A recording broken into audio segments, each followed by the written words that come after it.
Hi, I hope you're great. Today we're going to do a production breakdown of my cover of Nobody's Son by Sabrina Carpenter. Okay, let's go.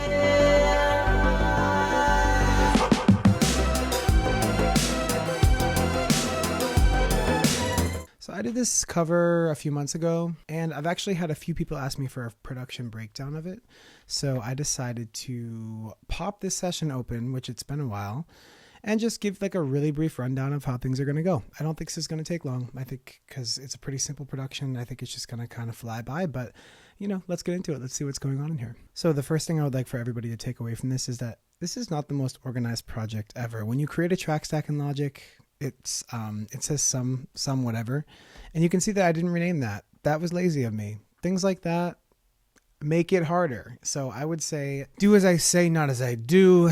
Label your tracks and stuff. And you can see down here too, I mean, there's a lot of vocals on this, which we will get into, but you can see further down the line here that there's some like instrumentation, and actually these are labeled. Pretty impressed with that. These are samples from Splice that have not been labeled. So there is just a fair amount of fuckery in here, but what can you do? You know, for me, I get into a little flow state with things and I start putting stuff in, and the last thing I want to do is like stop myself to name a track. It just doesn't feel exciting to me. So okay, let's start here. Let's start with the instrumental, I guess. Yeah, does that sound good? So I think the first thing I wanted to do was replicate the sort of arpeggiated synth thing that happens in her version of it.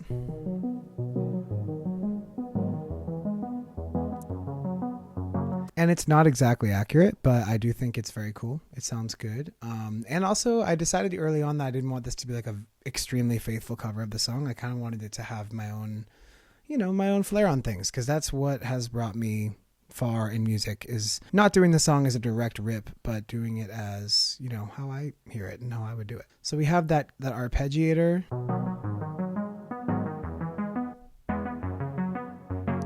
And you can hear there's like little skips in it, and that I will show you, you know, spoiler right away. I actually automate in mutes into my stereo out. So I don't know if you don't know how to do this, you can at any point just hit like any of these tracks that you have that aren't in a stack. Anything that's not in a stack you can hit. To the right here, you'll get a stereo out, and you can also put plugins, and we'll discuss what these are at the end of the time. You'll see the stereo out as its own track to the right of the track that you're like focused on. And if it's in a stack, the reason you can't click it is because it'll actually just show the main output of that track, and the main output of a track in a stack is the stack. So you'll actually just see, like here, you'll see this keys pad stack as opposed to the stereo out, if that makes any sense. Anyways, if you click on the keys pad stack itself, that is being sent to stereo out. So that's why you'll see stereo out on the right again. The way to make it a track itself is to go here and just hit latch. And you know, latch, if you don't know what latch is, it's like an automation tool, but you don't even need to actually do anything with it. That will just create the stereo out track, and it will put it at the bottom of the entire project. So once you have that,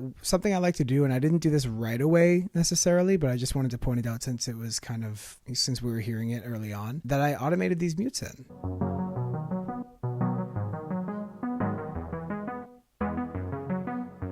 So you can hear that when it hits these points in the track, that the entire thing mutes. Technically the entire instrumental mutes, and if I unsolo it, you can hear that. I think it's time we took a break. So I just really like the way that sounds. J. Paul uses that a lot. And when I heard him do it, I was like, this was like 10 years ago or something, but I just really fucked with that. And so I use it a lot of the time in my music, but it's usually like one of the last step things. So maybe a dumb thing to show you right away, but just to make things fun. So in this first verse, as well as the arpeggiator, we have this pad.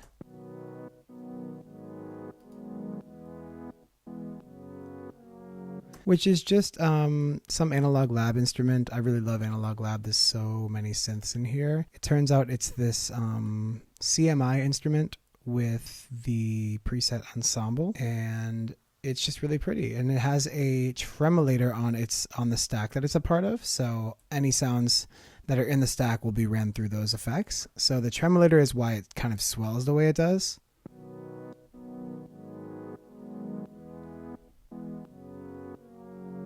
So I just really like that. And then I put like some distortion on it as well. In addition to that, we have this splice sample, which is sort of a guitar. And you can hear that has the same tremolator on it. as the other one does, and a low pass filter as well. So I can grow emotionally. So at that point, a couple other things come in. We have these 2 splice samples, one at a time. That's really nice. I've noticed that I put this tremolator on most things. I just think that having like the pulse of things is really satisfying. So the tremolator is on most things. And if you don't have like the Sound Toy suite, there are tremolators within, or tremolo effects, I should say, within Logic themselves that are stock. So there's that, and there's also this, which does not have a tremolator on it. It's like a synth pluck thing that I really liked that felt very Jack Antonoff to me.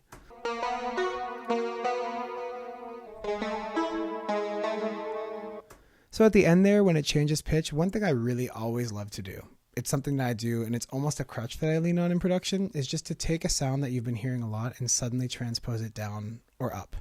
So in this particular instance, the core sample that I'm using, I already transposed it down 3 semitones. So then I just transposed it down another 2 semitones for this one. So it went from -3 to -5. And that is a pattern that you can see happens, not every 8 bars, but occasionally, mostly in the verses, I think. And that just makes things feel fresh. I oftentimes feel like when I'm using splice samples, it can feel really boring and repetitive too fast. So even just a small change once in a while, transposing things down once in a while can make things feel a lot more fresh, I guess. So then we add the vocal on. And the vocal is simply... I can grow emotionally. The lead vocal here. I hope you're great. I think it's time. With the following effects, we have an EQ, a compressor, some auto-tune, a de-esser, micro shift, which is essentially a chorus, and another compressor that is sidechained to the kick, which doesn't exist yet, but we will hear that in a little bit. And then for the reverb for the vocal, this is something I like to do. I think it's technically not the best thing to do, but especially since this was a cover, I thought, whatever. I duplicate the vocal track entirely, and I put, sometimes with the same effects, sometimes not, but I put this specific small ambience verb on it, and it just gives, I don't know, like a roominess, but it doesn't, when you just put the verb on the vocal track, the main vocal track, and you like say put the mix on the verb down so that it's just like maybe 18% or 10% or something, it just feels muddy to me. So I like to duplicate the actual vocal track itself, put the verb on there, and I just like to keep that mix all the way up to 100%, and this is what it sounds like alone without the vocal in it. Hi, I hope you're great. I think it's time. And here's how they sound together. We took a break so I can grow emotionally. That's what he said to me. Perfect. In addition to those 2 vocals, I have these doubles that are panned, not completely hard right and left, but they are panned. I hope you're great. These are a much cleaner sound. There's a lot less effects on these. There's just some simple auto-tune. They're panned to the right and left. There's not just not that much on them. I think you need something that's kind of like less muddy and more clear, and those 2 vocal tracks together are already taking up a lot of sonic space, so I didn't want to do anything too crazy effects wise on these, but this is how they all sound together, all the vocals in this section. I think it's time we took a break so I can grow. And then when we get to this next part, just to make things grow and change and feel a little more dynamic, I just did an octave up double as well as the doubles that we already had. So I can grow emotionally. That's what he said to me. Okay, those actually sound kind of terrible. Sometimes, hot take, I think it's actually good if your vocal sounds a little weird. I think it adds texture. I probably should have done those again. Those sound kind of bad. But I never noticed it. So I guess we slay. And here's how they all sound together, and hopefully that will not sound as bad when we add the others in. I can grow emotionally. That's what he said to me. Then I have this big harmony moment that happens here, which is essentially, let's see, it's 6 tracks, sort of panned in different directions. Probably could have done a little more of like a variety in the panning here, but it's just this really nice harmony moment with a bit of a harder tune. Oftentimes I really like to make the the harmonies have a bit quicker of a retune speed. It just gives me an interesting texture. So here's what those harms sound like without any vocal. Kind of chaotic, but then when you add it to the existing vocal, you'll hear that it sounds cool. What he said to me.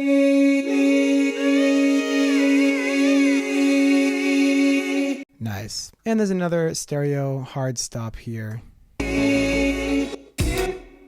And that's about it for the verses. Then we're at the chorus. Just a big hit on the one to kind of bring the girls in a little bit. Here we go again, crying in bed.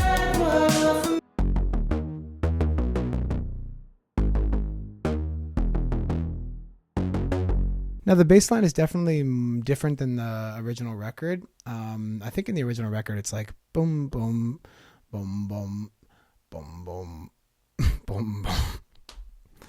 When I did do that, it felt a little boring to me. So I just added, and it's not boring in the record, but just with my particular production style, it felt a little dry. So I just added, it's just a regular bass sound from Analog Lab. It's called, let's see, Juno 6's 2 oscillator bass. And it has an arpeggiator on it to make it kind of bounce a bit.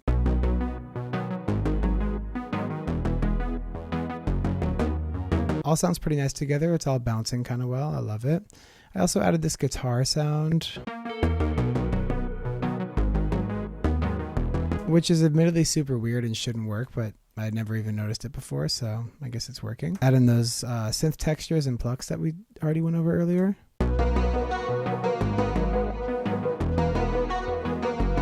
So all together, that sounds like this.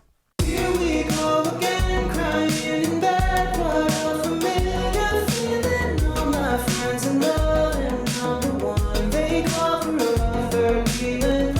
Pretty much the same vocal setup where there is a track for the vocal itself, there's a track for the verb in the vocal, and then there's some doubles and things that sound like this. Here we go again, crying in bed. What a familiar feeling. There's a regular double, and then there's an octave down. Sabrina does that a lot. It just gives the voice a lot of body. I knew that covering a Sabrina Carpenter track, I'd have to definitely bring it with the vocal layers. And honestly, I didn't even bring it as hard as I thought I did. I thought I did like at least 8 per section.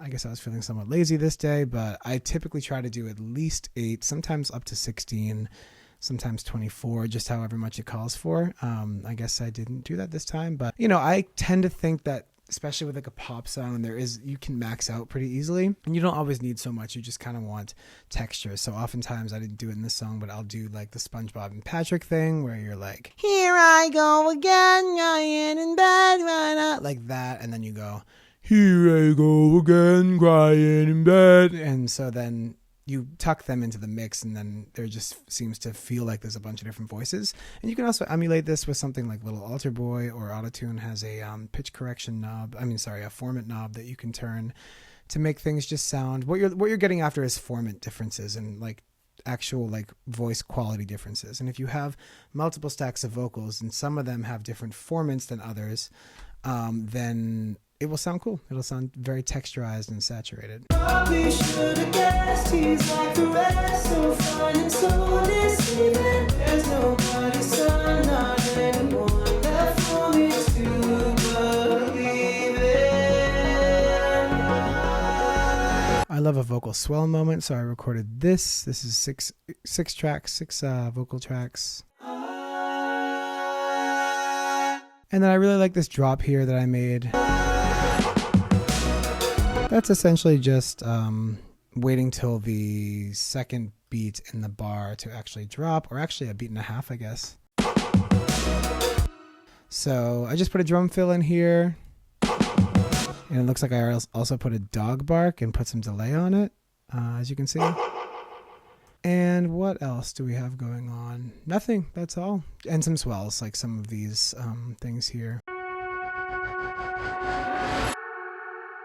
That's fun. Love that. Like a lap steel guitar and some sort of weird reversey slowdown sound. Oftentimes too, what I'll do, I didn't do this in this one, but I just really like this trick, is I will take a vocal track, really any vocal track, but ideally kind of like an ah sound, and I'll turn the reverb all the way up on it. And I guess that doesn't really make any sense, but what I mean is I'll turn the mix on the reverb all the way up and I'll make it some really big plate. I'll increase the decay time and I'll just make it like a really big reverb like this.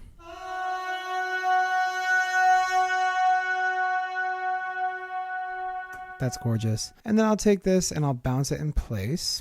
You can just label it later if you're lazy like me. And then you'll see that it looks essentially the same in terms of waveform, but if you drag this over, that's that entire reverb tail that you just heard. It's all the sound that gets made. It doesn't just bounce out the part that exists without the reverb. It also bounces out the tail.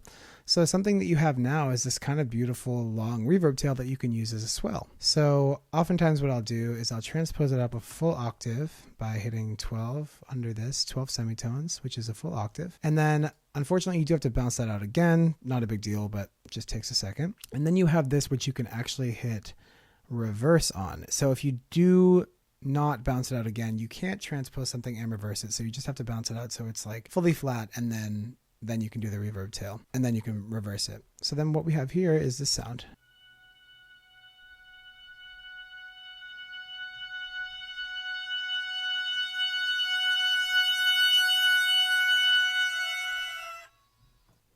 So it sounds kind of crazy, but it works really well as a swell. So if I muted the ones that already exist and I just put this one in here, I try to pick like the loudest point for the swell to actually end at. So wherever the beat drops would be where the swell ends.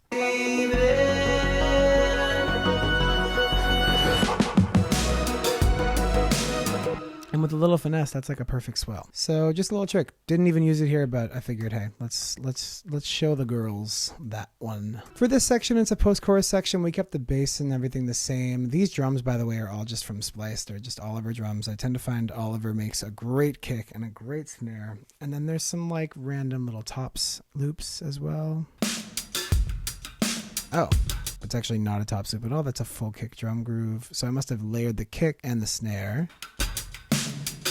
Oh yeah, there's tons of snares on here actually.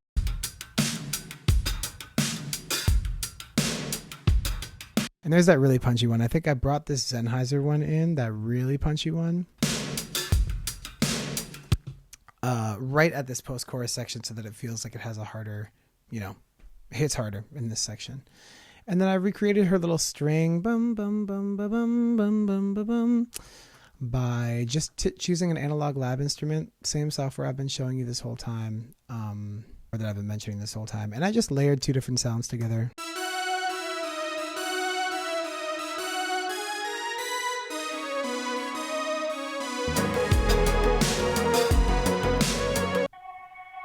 I brought in this atmosphere sound for this part just to feel like there's something changing, something new happening, even though it's super subconscious.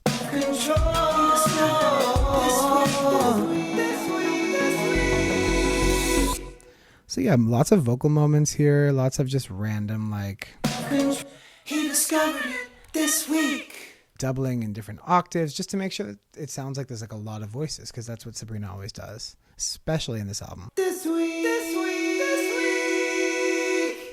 And I don't think that that's even in the original, if I'm not mistaken. I don't think she even does that, but I just thought that was a cool kind of barbershop quartet moment. Anything else in the second verse that's worth noting? Let's see.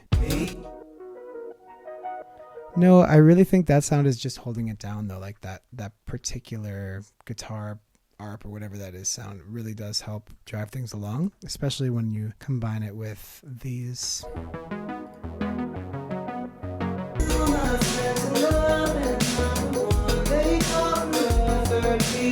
Some various percussion sounds to make the chorus feel like it's, big and happening. The shaker sound that I really like. Sounds like a bunch of verb on there. Oh no, that's part of the actual sample itself. That's nice. Some pedal steel again. Some tambourine. More dog bark sounds. Just ad libs. I mean, this is where I really started having fun. Yeah. Like, that's just fun. Just as many ad libs as I could think of, really, that still felt tasteful. And then we're at the bridge. And the bridge vocal structure is exactly the same. Boy is corrupt. Could you raise him to love me? Maybe he sure f***ed me up. An octave. And yes, I'm talking about you, baby. That boy is corrupt. And, you know, just a thick stack that looks like 8, I guess. Yeah, 8 different doubles, 4 of them being up the octave, the actual dry vocal, and then the verb vocal like we showed you before. Me and my imaginary friends. And then for this last chorus, just wanted to keep it stripped. That's what she does in the song. Here we go again, crying in bed. What a familiar feeling, all my friends in love. Just a vocal being sent to a reverb bus that I believe I automated sometimes. I honestly should have done more of this with this one. But you can see that when this pink line goes up, it's sending more and more signal to the reverb chain. There's nobody's son, not anyone left for me to believe in. There's nobody's son.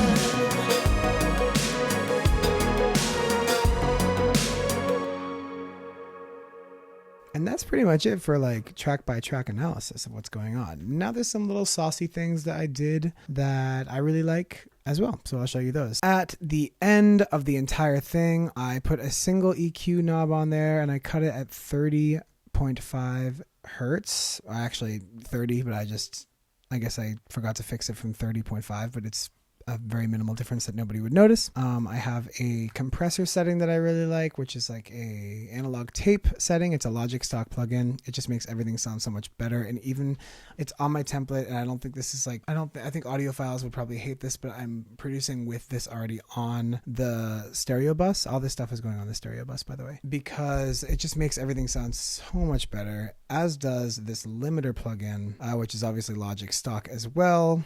And I'll screenshot the settings there. And then I have this mastering the mix room plugin that I really like, that just kind of shows you where things could get better, or like which signals or which bands of frequency need to be raised, which need to be lowered. So this, in this case, it lowered around like 600 to 1,000, or I guess even more than that, a wider range. And then it also lowered it added 2 dB to like the really low frequencies, like around 300 to 500. And then it added a lot to the like really high end, like 20K, or I should say 5.4K to 20K range. So that makes things just sound better. I mean, without it all, it sounds like this. Me? Oh yeah, I'm good. Just thought And now I'll turn them on one by one.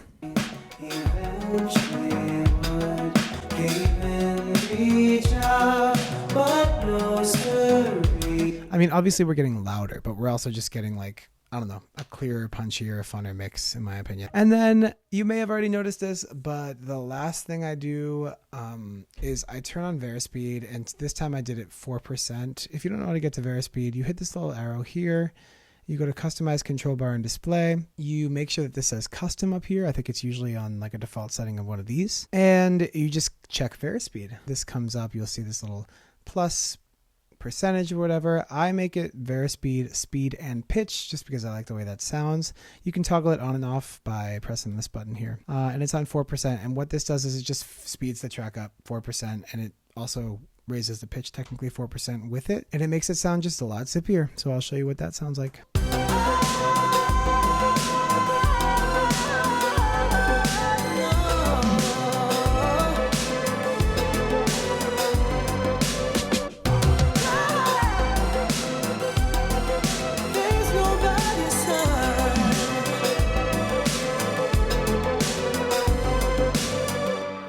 And that's it. I hope you liked this. If there are any like questions I can answer, I taught myself how to produce. I'm definitely not like book smart about it, but I'm street smart about it, I'd say. Like I've been doing it for long enough where I do know how to make things sound fun. But I'm sure I'm doing a lot of things wrong. A lot of audiophiles I think will be kind of mad at me for a lot of my practices.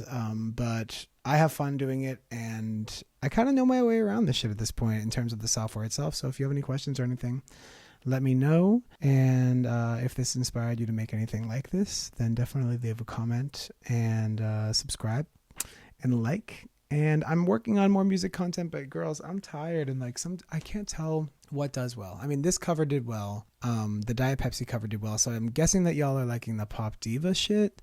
So if that's the case, then leave a comment and say more Pop Diva stuff. I guess like leave a comment regardless and let me know what you would like to hear music content wise. The music content I'm happy to make. I just don't know exactly what to do. Like, I'm not sure what to cover at this moment, but maybe I'll get inspired by a comment. So leave a comment on what you want to hear below. And thank you for watching. Thanks for asking me for a production breakdown. That is a huge compliment, I think. And have a beautiful night. Okay, bye.